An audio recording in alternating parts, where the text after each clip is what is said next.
Hi hello അസ്സലാമു അലൈക്കും. It's me Masana here. Welcome back to my new YouTube. അപ്പോൾ ഞാൻ ഇന്ന് പറയാൻ പോകുന്നത് വെച്ചാൽ അതിന് മുമ്പേ താങ്ക്സ് അലോട്ട്. എനിക്ക് 500 സബ്സ്ക്രൈബേഴ്സിനടുത്തായി. അതേപോലെ തന്നെ എനിക്ക് എൻ്റെ ഏകദേശം ചില വീഡിയോസൊക്കെ റീച്ച് ആകുന്നുണ്ട്. ഫസ്റ്റ് ഇൻട്രോ എനിക്ക് 9K അടുത്ത് വ്യൂസ് ഉണ്ടായിരുന്നു, ഇൻട്രൊഡക്ഷൻ വീഡിയോ. അതിന് ശേഷമുള്ളത് 1K അടുത്ത് ആകാൻ പോകണുള്ളൂ. അതേപോലെ തന്നെ പിന്നീട് ഷോർട്സ് എനിക്ക് 11K അടുത്ത് വ്യൂസായി. അതിപ്പോൾ 12K ആകുമ്പോഴും എനിക്ക് ഭയങ്കര താങ്ക്സ്. ഞാൻ ഇത്രയും ഞാൻ 500 സബ്സ്ക്രൈബേഴ്സ് ഒരിക്കലും പ്രതീക്ഷിച്ചിട്ടില്ല. But I am so glad. എല്ലാവരോടും താങ്ക്സ് കേട്ടോ. പിന്നെ ഇനി പറയാൻ പോകുന്ന ആരെന്ന് വെച്ചാൽ നമ്മൾ എല്ലാവരും കോമൺ ആയിട്ട് ഫേസ് ചെയ്യുന്നൊരു കാര്യമുണ്ട്. എന്താ പറയുക, ബോഡി ഷേമിംഗ് ആണ് ഇന്നത്തെ എൻ്റെ കണ്ടൻറ്റ് എന്ന് വെച്ചാൽ ഞാൻ കണ്ടൻറ്റായിട്ട് പറയാൻ കാരണം എന്ന് വെച്ചാൽ ഞാനത് ഫേസ് ചെയ്തുകൊണ്ടിരിക്കുകയാണ്. അതേപോലെ ഫേസ് ചെയ്തുകൊണ്ടിരിക്കുന്നത് പോലെ തന്നെ ഞാൻ ഫേസ് ചെയ്ത ഒരാളാണ്. ഫേസിൽ നിന്ന് എൻ്റെ എക്സ്ട്രീം ലെവലിൽ ഞാൻ അനുഭവിച്ചോളാം. കാരണം ഞാൻ ചബ്ബിയായിരുന്നു. ചബ്ബിയെന്ന് വെച്ചാൽ നല്ല ചബ്ബിയായിരുന്നു. ഞാൻ സ്കൂൾ കാലഘട്ടത്തിൽ ഭയങ്കര ചബ്ബിയായിരുന്നു. അതുകൊണ്ട് തന്നെ സ്കൂളിലൊക്കെ ഉള്ള എൻ്റെ ക്ലാസ്മേറ്റ്സ് ഭയങ്കരമായിട്ട് എന്നെ കളിയാക്കിയിട്ടുണ്ടായിരുന്നു. ഞാൻ ഡെലിവറി കഴിഞ്ഞ സമയത്തും എനിക്കിപ്പോഴും എല്ലാവരും ഞാൻ പറയാമല്ലോ, ബോഡി ഷേമിങ് ചെയ്യുന്ന എല്ലാവർക്കും ഓർമ്മയുണ്ടാവും. ബോഡി ഷേമിങ് ഏറ്റ ആൾക്കാർക്ക് എല്ലാവരെയും ഓർമ്മയുണ്ടാവും. പക്ഷെ ആരും അത് എക്സ്പ്രസ് ചെയ്യില്ല. എന്നുവെച്ചാൽ ഇങ്ങനെ പറയാം, ഇന്ന ആളാണ് എന്നെ ചെയ്തതെന്ന് ആരും അവരോട് പറയില്ല. പക്ഷെ എല്ലാവരും മനസ്സിൽ അത് അത്ര ആ ഒരു ഇൻസിഡൻറ്റും ഡേറ്റും കാര്യം വരെ അവരുടെ മനസ്സിലുണ്ട്. ഡേറ്റ് ഇല്ലാന്നുണ്ടെങ്കിൽ ആ ഫേസ്, ആ ഒരു സിറ്റുവേഷൻസ് അവരുടെ മനസ്സിൽ ഒരിക്കലും മരിക്കാതെ കിടക്കും. എൻ്റെ മനസ്സിലുണ്ട് കേട്ടോ. എൻ്റെ കേസ് പറയുകയാണെന്നുണ്ടെങ്കിൽ എൻ്റെ മനസ്സിലുണ്ട്. എനിക്ക് ഇപ്പോഴും അവരെന്നോട് ചിരിച്ച് സംസാരിക്കുമ്പോൾ ഐ ജസ്റ്റ് ഫീൽ ലൈക്ക് എനിക്ക് ഭയങ്കര ഓക്കാടായിട്ട് തോന്നാറ്. കാരണം എന്തിനാണ് ഇത്രയും എന്നെ ബോഡി ഷേമിങ് ചെയ്തിട്ട് എൻ്റെ സിറ്റുവേഷൻ എങ്ങനെയാണെന്ന് അറിയാണ്ട് എന്നെ ബോഡി ഷേമിങ് ചെയ്തിട്ട് എന്നോട് അത്ര മിങ്കിളായിട്ട് സംസാരിക്കാൻ എനിക്ക് തീരെ താല്പര്യമില്ല, എനിക്ക് തീരെ ഇഷ്ടമല്ല. അഥവാ ഞാനിനി മിങ്കിൾ സംസാരിക്കുന്നുണ്ടെന്നുണ്ടെങ്കിൽ അതെൻ്റെ എന്താ പറയുക, അതെൻ്റെ ഒരു ഇതാണ്, എൻ്റെ ഒരു ക്യാരക്ടറാണ്. കാരണം എനിക്ക് ഫീൽ ചെയ്ത പോലെ ഞാൻ മറ്റൊരാൾക്ക് ഫീൽ ചെയ്യിപ്പിക്കാറില്ല. And I don't need that. അപ്പം അതുകൊണ്ടാണ് കുട്ടൂസിന് ചെറിയൊരു പ്രശ്നത്തിലാണ്. So never mind, okay. അപ്പം ബോഡി ഷേമിങ് എന്ന് പറഞ്ഞാൽ ഞാൻ സ്കൂളിൽ പഠിക്കുന്ന സമയത്ത് ചബ്ബിയായിരുന്നു. ഇപ്പോഴും ഞാൻ ചബ്ബിയാണ്. പക്ഷേ ഇതിൻ്റെ എക്സ്ട്രീം ലെവലായിരുന്നു സ്കൂളിൽ പഠിക്കുന്ന സമയത്ത് അറിയാലോ, ക്ലാസ്മേറ്റ്സിൻ്റെ ഇടയിൽ നിന്നാണ് കൂടുതലും ബോഡി ഷേമിങ് കേൾക്കാറ്. അപ്പോൾ ഞാനൊക്കെ നടന്നു വരുമ്പോഴും വീണ് കഴിഞ്ഞാൽ ഞാൻ എങ്ങനെയാണെന്ന് ചോദിക്കുന്നതിന് മുമ്പ് അവർ പറയും, അവിടെയൊക്കെ നോക്ക്, അതൊക്കെ ചിലപ്പം പൊളിഞ്ഞ് വീണിട്ടുണ്ടാവും. ആ ഒരു ഫേസ് ആയിരുന്നു എനിക്ക് ഭയങ്കരമായിട്ട്. ഞാൻ സൂയിസൈഡ് വരെ ചെയ്യാൻ പോയിട്ടുണ്ടാ സാർ. ആ ഒരു സിറ്റുവേഷൻ ഞാൻ 8th പഠിക്കുമ്പോഴാണെന്ന് തോന്നുന്നു. എനിക്ക് രാത്രി കിടന്നിട്ട് ഉറക്കം വരുന്നില്ല ഈ ഒരു കാര്യം ആലോചിച്ചിട്ടാവും. അപ്പോൾ ഞാൻ എന്ത് ചെയ്തു, ഉമ്മമാൻ്റെ അടുത്ത് പോയിട്ട്, ഉമ്മ പാരലൈസ്ഡ് ആയിരുന്നു.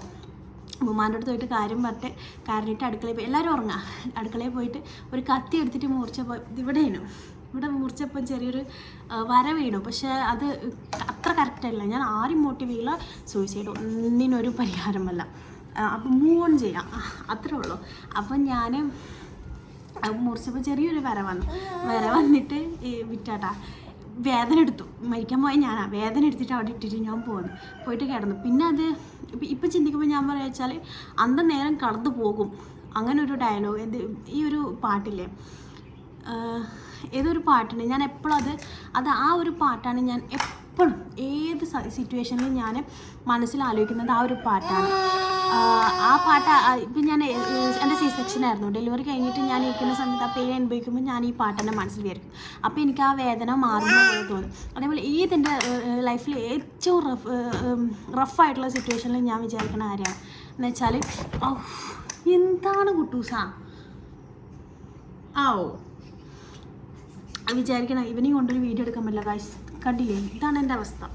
അപ്പം ബോഡി ഷേമിങ് തെറ്റി, ഈ ചക്കരെ കൊണ്ട് എല്ലാം തെറ്റി. അപ്പം അതാണ് ബോഡി ഷേമിങ്ങിൻ്റെ ഒരു ഫേസ്. എന്താടാ അത് ഷേക്കി ആയില്ലേ? എന്നിട്ട് ആ ഒരു ഫേസ്. അത് കഴിഞ്ഞിട്ട് ഞാൻ 10th പഠിക്കുമ്പോൾ ഞാൻ വെയിറ്റ് കുറഞ്ഞു. അത് കഴിഞ്ഞ് ആസിഡിറ്റി ഒക്കെ വന്നില്ല. കാരണം ഫുള്ളും ഡിറ്റോക്സ് വാട്ടറൊന്നും നാരങ്ങ പിഴിഞ്ഞിട്ട് ചൂടുവെള്ളം കുടിച്ച് അവസാനം ആസിഡിറ്റി ഒക്കെ വന്ന അത് ഇഷ്യമായിരുന്നു.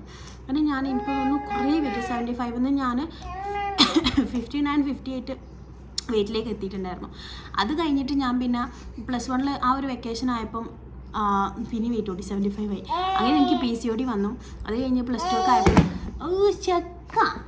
+2 ഒക്കെ ആയപ്പോൾ വെയിറ്റ് കുറഞ്ഞു. അങ്ങനെ പിന്നെ കല്യാണം കഴിഞ്ഞു, പ്രഗ്നൻസി ആയി. പിന്നെ 96 ആയി. അതായിരുന്നു എക്സ്ട്രീം ആയിട്ട് 96 ആയി. അത് കഴിഞ്ഞ് വെയിറ്റ് ഒക്കെ കുറയാന്ന് വെച്ചാൽ 1.5 വർഷമാകുമ്പോഴത്തേന് രണ്ടാമത്തെ ആയി.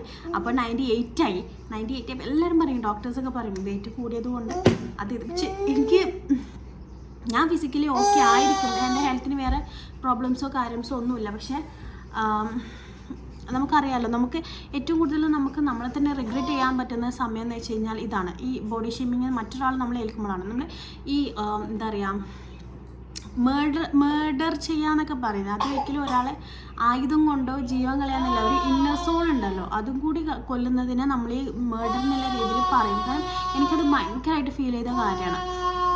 ഞാൻ എല്ലാവരോടും പറയാം, ബോഡി ഷേമിങ് ഒരിക്കലും ചെയ്യരുത്. അത് അവരവരുടെ ഇഷ്ടമാണ്. ഹെൽത്തി ആയിട്ട് ഇരിക്കുക.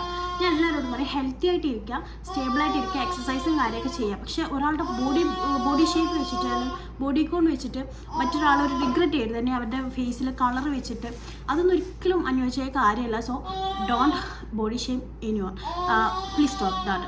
കാരണം എന്താ വെച്ചാൽ എനിക്ക് ഭയങ്കരമായിട്ട് ഫീൽ ചെയ്യുന്നത്, ഞാൻ എൻ്റെ ലൈഫിൽ ഞാൻ വേസ്റ്റ് ആണെന്ന് തോന്നിയതും എനിക്ക് സ്റ്റേജ് ഫിയർ പോലത്തുള്ള സ്റ്റേജ് ഫിയർ ഒന്നാമത്തെ കാര്യമായിരുന്നു. പിന്നെ പബ്ലിക് ഫിയർ പോലത്തെ കാര്യങ്ങളൊക്കെ വന്നത് ഈ ബോഡി ഷേമിങ് കൊണ്ടാണ്. എന്നെ ആരും പുഷ് ചെയ്യാനില്ല. കാരണം നീ ചെയ്ത് നോക്ക്, നീ ചെയ്ത് കഴിഞ്ഞാൽ റെഡി ആവുമെന്ന് ആരും എന്നെ പുഷ് ചെയ്യാനില്ല. അപ്പം നമുക്ക് വരുന്നതാണ് ഈ ഫിയർ സംഭവം, പബ്ലിക് ഫിയർ വരും. അപ്പോൾ ഇത്രയൊക്കെ പറയാനുള്ളൂ. ഇനിയും കൂടുതൽ പറഞ്ഞു കഴിഞ്ഞാൽ ഇവൻ വയലൻ്റ് ആവും. കുറേ കാര്യങ്ങൾ പറഞ്ഞു തരുന്നുണ്ട്, പക്ഷെ എനിക്കൊന്നും പറയാൻ പറ്റില്ല. കാരണം കുഞ്ഞുണ്ടായിരുന്നു. ഫ്രീ ആയിട്ടുള്ള സമയം നോക്കി കഴിഞ്ഞാൽ എനിക്ക് ആ സമയം കിട്ടുകയും ചെയ്തു. അപ്പോൾ ഓടി പിടിച്ച് വരണമെന്ന് പറഞ്ഞാൽ എനിക്ക് ഇപ്പം അടുത്തൊരു സിറ്റുവേഷൻ വന്നു ബോഡി ഷേമിങ് ചെയ്തിട്ട്. അതുകൊണ്ട് മാത്രമാണ് ഞാൻ പറയണമെന്ന് വിചാരിച്ചത്. അപ്പോൾ എല്ലാവരും ചാനൽ സബ്സ്ക്രൈബ് ചെയ്യാത്ത ആളാണെങ്കിൽ സബ്സ്ക്രൈബ് ചെയ്യുക, ലൈക്ക് ചെയ്യുക, ഷെയർ ചെയ്യുക, ഇനി എന്നെ സപ്പോർട്ട് ചെയ്യുക. കാരണം ഇതൊക്കെ എൻ്റെ ഒരു എനിക്കുള്ളൊരു ഓപ്പർച്യൂണിറ്റിയാണ്. കാരണം എല്ലാവരും അറിയാനും എല്ലാവരോടും ഇടപെടാനുള്ളൊരു ഓപ്പർച്യൂണിറ്റിയാണ്. അപ്പോൾ ഇത്രേ ഉള്ളൂ. ബൈ.